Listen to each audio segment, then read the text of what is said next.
ஷேய் எப்பா ஏன் சின்ன பொண்ணாட்டக்காரன் பெரிய பொண்ணாட்டக்காரன் சின்ன தம்பி பெரிய ஒன்றெல்லாம் கும்பிடுறதெல்லாம் நீதிபதியெல்லாம் இருக்காங்கப்பா. பைரவன் கருப்பன் வீரபத்திரன் உங்களெல்லாம் கும்பிட்ற நீதிபதி ஜட்ஜி கோட்டார் ஆணுமென்னு இருக்காங்க. கீழே வழக்கறிஞரும் இருக்காங்க. அதுக்கு தான் இப்போ இந்த கணக்கை தமிழ்நாடு முழு உங்களுக்கு கொடுத்தாத்தே அவங்களுக்கு மூளையில் ஏறும். யாருக்கு? வழக்கறிஞருக்கு ஏறும்.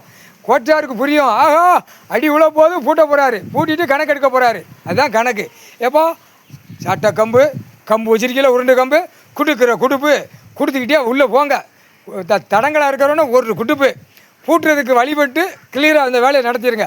உங்கள் வேலை. ஏன்னா படைகளுக்கு இந்த வேலை கொடுத்தாச்சுன்னா ஆட்டோமேட்டிக்காக இராணுவ வானரப்படை உள்ள வரையில் அந்த ஆதார கார்டை செக் பண்ணணும்ல.